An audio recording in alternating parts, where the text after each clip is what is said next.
ಹೋಗ್ತೀನಿ. ನಾನು ಕೂಡ ರೆಡಿ ಆಗಿ ಡ್ರೆಸ್ ಚೇಂಜ್ ಮಾಡಿ ಸ್ಯಾರಿ ಹಾಕೊಂಡಿದ್ದೀನಿ. So hi hello welcome back ಖುಷಿಯಾಗಿ ಅಮೃತ ಯೂಟ್ಯೂಬ್ ಚಾನಲ್. ಇದುವರೆಗೂ ನನ್ನ ಚಾನಲ್ ಯಾರು ಸಬ್ಸ್ಕ್ರೈಬ್ ಮಾಡ್ಕೊಂಡು ನೋಡ್ತಾ ಇರೋರಿಗೆಲ್ಲ ಥ್ಯಾಂಕ್ಸ್ ಹೇಳ್ತಾ, ಇನ್ನು ಯಾರ್ಯಾರು ಸಬ್ಸ್ಕ್ರೈಬ್ ಮಾಡ್ಕೊಳ್ಳದೆ ನೋಡ್ತಾ ಇರೋ ಬೇಗ ಸಬ್ಸ್ಕ್ರೈಬ್ ಮಾಡ್ಕೊಂಡು ನೋಡಿ ಅಂತ ಹೇಳ್ತಾ ಇವತ್ತಿನ ವ್ಲಾಗ್ನ ಸ್ಟಾರ್ಟ್ ಮಾಡ್ತಾ ಇದ್ದೀನಿ. ಮೊದಲನೇದಾಗಿ ಎಲ್ಲರಿಗೂ ಗೌರಿ ಗಣೇಶ ಹಬ್ಬದ ಆರ್ಥಿಕ ಶುಭಾಶಯಗಳು. ಗೌರಿ ಗಣೇಶ ಫೆಸ್ಟಿವಲ್.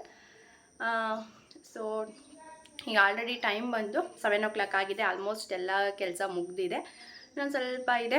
ದೇವ್ರ ಮನೆ ಎಲ್ಲ ಸ್ವಲ್ಪ ರೆಡಿ ಮಾಡಿಬಿಟ್ಟು ಆಮೇಲೆ ಪೂಜೆ ಮಾಡಿ, ಗೊತ್ತಲ್ವ ನಾಗರ ಇದ್ರ ಹತ್ರ ಅಶ್ವತ್ಥ ಕಟ್ಟೆ ಹತ್ರ ಹೋಗಿ ತೆನೆ ಎರಿಯೋದು, ಹಾಲು ಎರಿಯೋದು. ಸೊ ಅದಕ್ಕೆ ಮಾತ್ರ ರೆಡಿ ಮಾಡಬೇಕು. ಈಗ ಅಪ್ಪಗೂ ಕೂಡ ಸ್ನಾನ ಆಗಿದೆ, ಅವನಿಗೂ ಡ್ರೆಸ್ ಹಾಕಬೇಕು, ರೆಡಿ ಮಾಡಬೇಕು. ಸೊ ಮೊದಲು ದೇವ್ರ ಮನೆ ಕೆಲಸ ಎಲ್ಲ ಮುಗಿಸ್ಕೊಬಿಡೋಣ ಬನ್ನಿ. ದೇವ್ರ ಮನೆ ಕೆಲಸ ಎಲ್ಲ ಮುಗೀತು. ಹಸಿನ ಕುಂಕುಮ ಎಲ್ಲ ಇಟ್ಟು ಹೂವು ಎಲ್ಲ ಹಾಕಿ ಎಲ್ಲ ರೆಡಿ ಮಾಡಿದ್ದೀನಿ. ಅಕ್ಕಿ ನೆನೆ ಹಾಕಿ ಸೋರು ಹಾಕಿದ್ದೀನಿ, ನೀರೆಲ್ಲ ಇರೋದೆಲ್ಲ ಬಿಟ್ಕೊಳ್ಳಿ ಅಂತ. ಅತ್ತೆ ಬರ್ತಾರಷ್ಟರಲ್ಲಿ ಅಕ್ಕಿನೆಲ್ಲ ಮಿಕ್ಸಿಲಿ ಹೊಡ್ಕೊಂಡು ಅತ್ತೆ ತೊಂಬಿಟ್ಗೆಲ್ಲ ರೆಡಿ ಮಾಡ್ತೀನಿ. ನಾನು ಕೂಡ ಟ್ರೈ ಮಾಡಿದೆ. ಹಿಂದೆ ಎಲ್ಲ ಇದನ್ನು ಒನ್ಕೆಲೆ ಕುಟ್ಕೊಂಡು ಮಾಡ್ತಿದ್ರು. ಹಾಗೆ ಚಿಗ್ಲಿಗೆ ಕೂಡ ಅದರಲ್ಲೇ ಮಿಕ್ಸಿಲಿ ಸ್ವಲ್ಪ ಹೊಡ್ಕೊಂಡು ಅದನ್ನು ಕೂಡ ಉಂಡೆ ಮಾಡಿಟ್ಟು,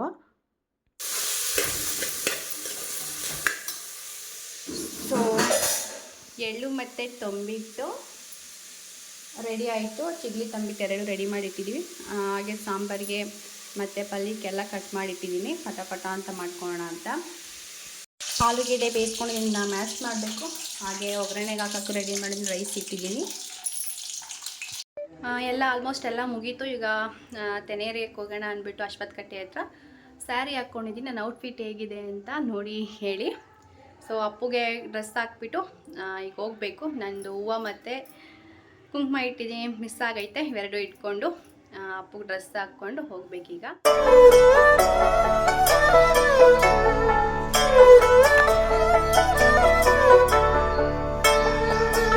ಮನೇಲೆಲ್ಲ ಪೂಜೆ ಮುಗೀತು. ಹಾಗೆ ಕೂಡ ಅಪ್ಪುಗೂ ಡ್ರೆಸ್ ಚೇಂಜ್ ಮಾಡಿ ಅವನು ರೆಡಿ ಮಾಡಿದ್ದೀನಿ. ಈಗ ಅಶ್ವತ್ಥ ಕಟ್ಟೆ ಹತ್ರ ಹೊರಡಬೇಕು. ಪೂಜೆಗೆಲ್ಲ ರೆಡಿ ಮಾಡಿ ಇಟ್ಕೊಂಡು ಆಮೇಲೆ ಅಶ್ವತ್ಥ ಕಟ್ಟೆ ಹತ್ರ ಹೋದೋ. ನಮ್ಮ ಮನೆಯಿಂದನೇ ಇದು ತುಂಬ ಹತ್ರ, ದೇವಸ್ಥಾನದ ಹತ್ರನೇ ಇದೆ. ಅಲ್ಲಿ ರಾಮನ ದೇವಸ್ಥಾನ ಇದೆ, ಅಲ್ಲಿ ಅಪೋಸಿಟಲ್ಲಿದೆ. ಸೊ ಅಪ್ಪು ಅಲ್ಲೂ ಅಷ್ಟೇ ತರಲೆ ಮಾಡ್ತಿದ್ದ. ಸೊ ಆಲ್ರೆಡಿ ತುಂಬ ಜನ ಪೂಜೆ ಮಾಡಿದರು. ನಾವು ಕೂಡ ಪೂಜೆ ಮಾಡಿಕೊಂಡು ಅಲ್ಲಿ ಮೇಲ್ಗಡೆ ಅಶ್ವತ್ಥ ಕಟ್ಟೆ ಹತ್ರ 3 ಕಲ್ಲಿ ಇದು ಇದೆ, ಕೆಳಗಡೆ ಒಂದಿದೆ, ಪೂಜೆ ಮಾಡ್ಕೊಂಡು ಬಂದು ಟೈಮ್ ಬಂದಾಗಲೇ 2 ಗಂಟೆಗೆ 10 ನಿಮಿಷ ಐತೆ. ಪೂಜೆ ಮುಗಿಸ್ಕೊಬಂದು ಅಡುಗೆ ಮಾಡ್ಕೊಂಡ್ವಿ. ನಾಷ್ಟ ಬೇರೆ ಇರಲಿಲ್ವಲ್ಲ, ಸೊ ಅಡುಗೆ ಫಸ್ಟ್ ಮಾಡಿಸ್ಕೋಣ ಅಂದ್ಬಿಟ್ಟು ಬೇಗ ಅಡುಗೆ ಮಾಡಿಕೊಂಡು ಆಲ್ಮೋಸ್ಟ್ ಎಲ್ಲ ಆವಾಗಲೇ ನೋಡಿದಂಗೆ ಅರ್ಧ ಆಗಲೇ ಮಾಡಿದ್ದೆ. ಸೊ ಈಗ ಬಂದು ಕೋಸಂಬರಿ ಮಾಡ್ತಾ ಹಾಗೆ ದೋಸೆನೂ ಇಟ್ಟಿದ್ದೀನಿ. ಈಗ ಫಸ್ಟ್ ಹೋಗಿ ಊಟ ಮಾಡಬೇಕು. ಊಟ ನಾಷ್ಟ ಎರಡು ಒಂದೇ ಟೈಮು. ಸೊ ಈ ಹಬ್ಬದಲ್ಲಿ ಹಾಗೆ ಅಲ್ವಾ, ಉಪವಾಸ ಇದ್ದು ತೆನೆ ಇರದೆ ಆಮೇಲೆ ಊಟ ಮಾಡೋದು. ಊಟ ಮಾಡಿದಾಗ 2 ಗಂಟೆ ಆಗಿತ್ತು. ಸೊ ಊಟ ಮಾಡಾದ್ಮೇಲೆ ಹಾಗೆ ಈಗ ಸ್ವಲ್ಪ ಕೆಲಸ ಇತ್ತು ಅಂದ್ಬಿಟ್ಟು ವಿಡಿಯೋ ಕಂಟಿನ್ಯೂ ಮಾಡಿಲ್ಲ. ಈಗ ಟೈಮ್ ಬಂದಾಗಲೇ 7 ಗಂಟೆ ಆಗಿದೆ. ಇಲ್ಲಿ ಊರಲ್ಲೇ ಗಣೇಶ ಕೂರಿಸಿದಾರಲ್ವ, ಸೊ ಅಲ್ಲಿ ದೇವಸ್ಥಾನ ಹತ್ರ ಹೋಗಿ ಬಂದು ಡ್ರೆಸ್ ಚೇಂಜ್ ಮಾಡಿ ಇನ್ನು ಸ್ವಲ್ಪ ಮಧ್ಯಾಹ್ನ ಮಾಡಿದೆ ಅಡುಗೆ ಎಲ್ಲ ಐತೆ.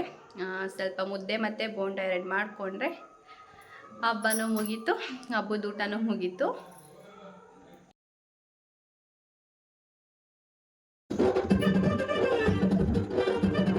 ದೇವಸ್ಥಾನದ ಹತ್ರ ಹೋಗಿ ಪೂಜೆ ಕೂಡ ಮಾಡಿಸ್ಕೊಬಂದು ಈಗ ಅಪ್ಪುಗೆ ಊಟ ಮಾಡಿಸ್ಬಿಟ್ಟು ನಾವು ಕೂಡ ಊಟ ಮಾಡಬೇಕು. ಊಟ ಮಾಡಿ ಮಲ್ಕೊಳ್ಳೋದಷ್ಟೇ. ಮತ್ತೊಮ್ಮೆ ಎಲ್ಲರಿಗೂ ಗೌರಿ ಗಣೇಶ ಹಬ್ಬದ ಆರ್ಥಿಕ ಶುಭಾಶಯಗಳು. ಕೆಲವರು ಗೌರಿ ಹಬ್ಬದ ದಿನ ತೆನೆ ಎರಿತಾರೆ, ನಮ್ಮ ಕಡೆ ಗಣೇಶನ ಹಬ್ಬದ ದಿನ ತೆನೆ ಎರಿತಾರೆ. ಸೊ ಎಲ್ಲರೂ ಯಾವಾಗ ಮಾಡ್ತಾರೋ ಊರೆಲ್ಲ, ನಾವು ಕೂಡ ಆಗಲೇ ಮಾಡ್ತೀವಿ. ಐ ಹೋಪ್ ಈ ವಿಡಿಯೋ ನಿಮಗೆ ಇಷ್ಟ ಆಗಿದ್ರೆ ಪ್ಲೀಸ್ ಲೈಕ್ ಮಾಡಿ, ಶೇರ್ ಮಾಡಿ. ಹಾಗೆ ಪಕ್ಕದಲ್ಲಿ ಕಾಣುವ ಬೆಲ್ ಐಕಾನ್ ಮೇಲೆ ಕ್ಲಿಕ್ ಮಾಡಿ. ನಾನು ಅಪ್ಲೋಡ್ ಮಾಡುವ ನೋಟಿಫಿಕೇಷನ್ ಫಸ್ಟ್ ನಿಮಗೆ ಬರುತ್ತೆ, ನೀವೇ ನನ್ನ ವಿಡಿಯೋ ನೋಡ್ಬೋದು ಅಂತ ಹೇಳ್ತಾ, ಈ ವಿಡಿಯೋ ಇಷ್ಟ ಆಗಿದ್ರೆ ಪ್ಲೀಸ್ ಲೈಕ್ ಮಾಡಿ. ಇನ್ನು ಯಾರ್ಯಾರು ಸಬ್ಸ್ಕ್ರೈಬ್ ಮಾಡದೆ ನೋಡ್ತೀರಿ ಪ್ಲೀಸ್ ಸಬ್ಸ್ಕ್ರೈಬ್ ಮಾಡ್ಕೊಂಡು ನೋಡಿ ಅಂತ ಹೇಳ್ತಾ ಇವತ್ತಿನ ವಿಡಿಯೋನ ಇಲ್ಲಿಗೆ ಎಂಡ್ ಮಾಡ್ತಾಯಿದ್ದೀನಿ. ಮತ್ತೊಮ್ಮೆ ಎಲ್ಲರಿಗೂ happy Gauri Ganesha festival. So happy Gauri Ganesha festival. ನಮ್ಮ ಮನೇಲಿ ಗೌರಿ ಗಣೇಶ ಹಬ್ಬನ ಹೀಗೆ ಸೆಲೆಬ್ರೇಷನ್ ಮಾಡಿದ್ದು. ಈ ವಿಡಿಯೋ ನಿಮ್ಗೆ ಇಷ್ಟ ಆಗಿದ್ರೆ ಪ್ಲೀಸ್ ಲೈಕ್ ಮಾಡಿ. ಮತ್ತೊಂದು ವಿಡಿಯೋದಲ್ಲಿ ಸಿಗ್ತೀನಿ. ಅಲ್ಲಿವರೆಗೂ take care, bye. See you. Thank you for watching my video.